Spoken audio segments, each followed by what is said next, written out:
Yo les gars, victoire du FC Barcelone 1-0, mais il y a tellement à dire, Grâce à cette victoire-là, on prend 3 points sur le Real de Madrid, on est bien content.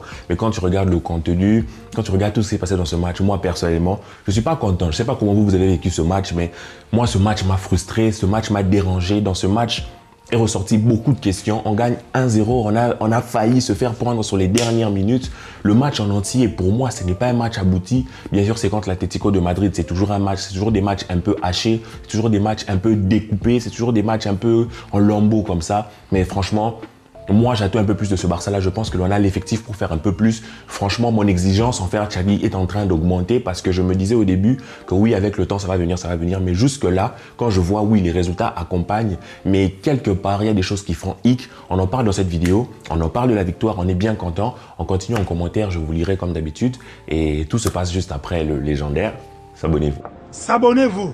Alors les gars, victoire du FC Barcelone, but d'Ousmane Dembélé sur un Pedri exceptionnel. Pedri qui nous fait un petit tour de magie en pleine surface et Gavi qui refait la bonne remise pour un but de Dembélé. On est content, 1-0 déjà. Mais avant ça, reparlons de la composition. Moi, quand j'ai vu la composition, il y a quelque chose qui m'a tiqué. Je me suis dit peut-être on va jouer en 4-3-3 et avec un Pedri qui va être un faux ailier. Déjà ça me plaît pas comme configuration parce que, frère, on a des ailiers. Et puis Rafinha sur une bonne prestation, un but, une passe décisive en coupe. Pourquoi tu ne le réalignes pas? Pourquoi tu ne mets pas un ailier et tu joues avec un milieu de terrain? Mais lorsque l'on a vu le match, on a finalement joué presque en offensif, en 3-4-3 avec trois défenseurs centraux et un Baldé qui va être l'attaquant, le troisième attaquant. Alors moi je me dis pourquoi tu ne fais pas confiance à tes ailiers? Si tu en arrives à faire confiance à ton latéral, pourquoi tu ne fais pas confiance à ton ailier? Je me suis dit quelque part, il veut mettre 4 milieux de terrain pour avoir la tenue de balle. Dites-moi en commentaire, avez-vous vu la tenue de balle? Moi, non. Je n'ai pas vu la tenue de balle. Pourtant, quand tu mets 4 milieux de terrain, on suppose que tu vas avoir le ballon. On suppose que tu veux le tenir. On suppose que tu vas en faire quelque chose. Mais moi, j'ai vu ce FC Barcelone-là avoir des bonnes séquences. Moi, je pense que le FC Barcelone ne peut pas se narguer, ne peut pas taper sur sa poitrine et diriger des belles séquences. Tous les clubs du monde peuvent faire des belles séquences. Moi, et des gens dans la rue, on peut faire des belles séquences. Mais le FC Barcelone, quand c'est le FC Barcelone, ce n'est pas pour des belles séquences, 2-3 belles séquences. C'est vrai, on joue contre l'Atlético de Madrid qui va nous mettre de la pression, il court beaucoup, c'est comme des chevaux, ça va dans tous les sens. Griezmann qui fait son match et tout. Ok, on est d'accord. Mais quand même, quand tu mets 4 milieux de terrain, c'est pour produire ce que l'on a vu là.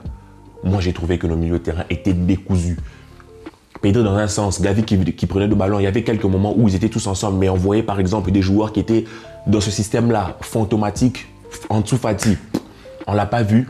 Les occasions qu'on se procurait n'étaient pas dans sa zone. On n'a pas servi, on n'est pas allé chercher le cœur de la surface. On allait chercher les ailes pour aller courir. Et on a pratiquement joué comme ça pendant tout le match. Et un autre joueur perdu, c'est Frenkie de Jong. Et moi, je me pose des questions. Je me pose des questions sur Xavi. Mais quel rôle tu lui donnes? Dans ce milieu de terrain, je me suis dit, quel rôle tu lui donnes? C'est vrai. Quand je vois ça, vous allez peut-être vous dire, comme Xavi l'a dit en conférence et comme Laporte aussi l'a dit, non, De Jong ne va peut-être pas jouer seul. Alors je me suis dit, moi quand j'ai vu De Jong et Busquets, que ça va être un double pivot. Mais tantôt, De Jong va chercher à être double pivot, tantôt il va chercher à monter pour être l'appui au niveau de l'attaque.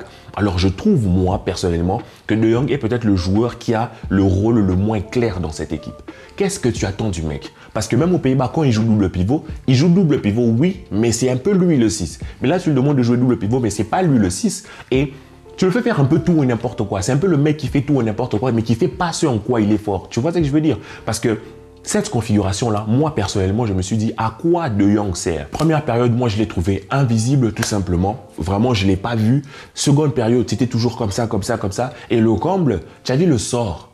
Xavi sort en Fati qui fait un mauvais match et il sort Frenkie de Jong pour laisser un Busquets qui a déjà 120 minutes dans les jambes. Je me dis, mais c'est quoi la logique? C'est quoi la logique? Tu vois, je veux pas que l'on crie ah, virer Xavi, parce qu'on n'est pas dans une situation économique qui nous permet de virer Xavi, d'aller chercher notre entraîneur qui va demander. Non, moi je veux que Xavi évolue, qu'on reste avec ce Xavi-là, mais qu'il évolue et qu'il arrête cette obsession à outrance avec Busquets, parce que des fois j'ai vraiment l'impression que on fait le système en fonction de Busquets, alors que là, dans ce match-ci, moi j'ai trouvé quand tu as 4 milieux de terrain, on doit avoir la même mise. On n'a pas de même mise, tout simplement parce qu'on a un milieu de terrain qui erre et qui ne fait pas grand-chose, et on a un milieu de terrain qui n'a pas vraiment de lien. On n'a pas vraiment de lien. Avec un attaquant qui est censé être notre neuf, nous servir de neuf, Ansu Fati, que l'on n'arrive pas à trouver, avec un Dembélé qui part en dribble, qui réussit quelques dribbles, qui rate des occasions, qui rate des opportunités, avec un Pedri qui rate un face-à-face aussi. Donc, on aurait peut-être pu gagner 2-0, on aurait peut-être pu gagner 3-0 si vous voulez, tout comme on aurait pu avoir un 1-1. Mais moi, quand je regarde ce match en général, je me dis pas, ah ouais, franchement, on a géré. C'est vrai. Ce genre de match, on doit les gagner. Les matchs compliqués, on doit les gagner. Ça va nous permettre d'évoluer, ça va nous permettre de grandir. Et on n'affronte pas le 16e. Oui, c'est l'Atlético de Madrid. Mais lorsque je regarde ce contenu-là, moi, je ne me retrouve pas satisfait dans mon ego de fan. Quand je regarde le contenu-là, moi, je ne me retrouve pas hypé, pas du tout. Alors qu'il y a des joueurs qui ont fait des bonnes prestations. Un Christensen qui a été bon comme d'habitude. Un Rojo serein. Un Ter Stegen qui fait des belles prestations, qui fait une belle prestation, avec des arrêts super importants. Un Pedri magique qui arrive à faire vraiment quelques belles choses et malheureusement il rate son face-à-face, mais il y a ces joueurs-là qui ressortent du lot. Mais dans l'ensemble, qu'est-ce qu'on voit? Seconde période, quand tu fais sortir les mecs, tu fais entrer Ferran Torres et Kessié, qu'est-ce qu'ils apportent? Qu'est-ce qu'ils apportent? Que dalle. La tenue de balle, on n'arrive pas à avoir cette tenue de balle. Le match est éparpillé. À quoi ça sert? Sachant que nous, on se prend ce genre des buts, on se prend des buts dans les dernières minutes. Quand tu acceptes ce genre de jeu. Tu vois, j'ai vraiment l'impression que lorsque la pression est sur nos joueurs, le coach ne sait plus quoi faire. Le coach ne sait plus comment manager tout ça pour temporiser, pour savoir asphyxier, pour savoir calmer. Et je vais vous dire, aujourd'hui, j'étais en train de j'ai suivi la finale du Barça 2011 contre Manchester United. Et dans les premières minutes, Manchester mettait une pression de malade. Et le Barça a pris la mesure et a calmé tout ça comme des petits chats, tranquille. Mais nous, quand on va voir l'Atlético qui va nous rentrer dedans dans les dernières minutes, qu'est-ce qu'on va faire? Rien. Au contraire, ça part en bagarre, on distribue des cartons rouges. À quoi ça ressemble? On a un Rafinha. C'est comme si tu fais entrer les joueurs dans le tas et tu leur dis, allez-y les gars. On dirait je sais pas, on dirait que tu les envoies dans la forêt, dans la jungle. Le premier qui me ramène un bout de viande, ça ressemble à quoi? Ça ressemble à quoi? Certes, comme je l'ai dit, ce genre de match, on doit les gagner. Mais moi, franchement, c'est mon coup de gueule. Parce que quand j'ai suivi ce match, je me disais, on va voir des trucs. Je me disais, peut-être qu'il y a une évolution. Mais moi, je ne vois pas l'évolution. J'ai l'impression que ce sont les mêmes débats avec les mêmes changements automatiques. À la 60e, on fait sortir tel, Mais pourquoi tu fais ce genre de changement? Ça t'emmène à quoi?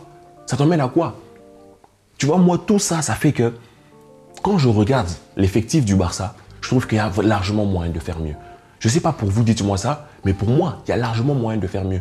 Pour moi, on ne peut pas se contenter de ça. Moi, je suis content de la victoire. On prend les 3 points. À la fin de la saison, on va peut-être gagner la Liga. Mais quand je vois ça, je me dis, c'est une prestation. Va-t-on prendre cette prestation contre Manchester United? On va sortir. Hein? Va-t-on prendre une prestation comme ça contre l'année prochaine, peut-être en Ligue des Champions? Moi, je ne sais pas. Je ne sais pas. Donc, c'est une victoire qui, moi, me ravit parce qu'on prend l'avantage sur notre concurrent, sur le Real. C'est une victoire qui me laisse un goût amer parce que c'est que j'ai vu vraiment trop d'interrogations, trop de pourquoi, trop de à quoi ça servit, trop de pourquoi tu as mis 4 milieux de terrain si tu n'as aucune assise. Pourquoi tu laisses Busquets si longtemps? Tu sais qu'il est fatigué, il est cramé. Jusqu'à quand vas-tu continuer même si tu estimes qu'il reste super en forme, vas-tu continuer de baser ton système sur lui? Et toujours dans les médias, avoir des... Franchement, je ne suis pas un accro à Francky ou un anti-Busquets, mais toujours dans les médias, toujours ne jamais vraiment dire avec Busquets c'est fini, toujours dire non, on veut toujours Busquets, toujours repousser De Jong loin. Et là, tu mets pas Rafinha, quel message tu lui envoies? Rafinha, pourtant, il fait un bon match. En Copa, il fait une bonne entrée. Pourquoi tu ne donnes pas de continuité à ça? Pourquoi tu fabriques un truc pour quelque chose qui ne marche pas? Pourquoi tu ne le changes pas? Pourquoi à la mi-temps, tu ne sors pas Busquets, tu fais entrer Rafinha, par exemple? Par exemple, je ne sais pas. Et avec ça, tu proposes autre chose. Parce que même quand les autres sont entrés, moi j'ai trouvé notre fin de match clownesque. Hein. On aurait pu prendre un but. Vraiment, c'était comme d'habitude. Et je ne sais pas si vous avez remarqué, la débandade. La débandade. Dans les matchs que l'on ne gagne pas par 4-0 et tout, dans les dernières minutes, c'est la débandade. Oui, bien sûr. C'est toujours la débandade, peu importe l'adversaire, peu importe le club. Même quand c'est Manchester City ou le Bayern, quand vous voulez. D'accord. Mais ce Barça-là, moi je pense que quand tu fais une étude tactique avant le match, ça veut dire que tu veux des choses. Quand tu vois que ça ne marche pas, il y a lieu que moi je me pose des questions, que vous vous posiez des questions, tout le monde se pose des questions et se dire, cette étude tactique que tu as faite là, que tu as faite, ce plan que tu as établi, à quoi il t'a servi?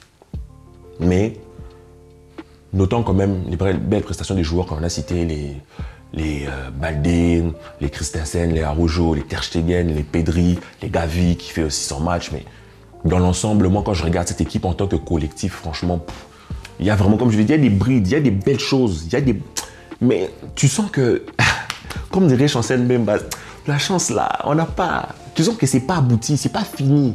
Tu vois, je pense qu'on devrait, après une année avec Xavi, avoir passé le stade de bricolage quand même un peu. Moi, je trouve que tout ça, ça ressemble vraiment beaucoup à de l'invention à la dernière minute. Parce que le système lui-même disait en conférence de presse, oui, on va essayer. Et quand je vois cette équipe, j'ai l'impression qu'en début de match, je me suis dit, bon, ça donne vraiment l'impression d'un Barça qui n'a pas d'ailier. Ça veut dire que Xavi ne fait vraiment pas confiance à ses ailiers. Il fait vraiment pas confiance à ses ailiers. Mais il devrait changer quelque chose, changer la dynamique d'un joueur. Parce que c'est lui qui a demandé ces joueurs-là. On a dépensé de l'argent pour ces joueurs-là. Donc il doit aider les joueurs à évoluer. On ne va pas tout le temps se dire on va compter sur Baldé. On ne va pas tout le temps se dire il faut que Ferran évolue. Il faut que Antsu évolue. Il faut que ces joueurs évoluent. C'est aussi la responsabilité du coach. Faire évoluer les joueurs. Si les joueurs n'évoluent pas et qu'on se retrouve toujours avec ce jeu. Moi, franchement, je ne sais pas. Ce n'est pas ce Barça-là qui me fera être super content parce que Ronaldo a gagné la Ligue en fin de saison.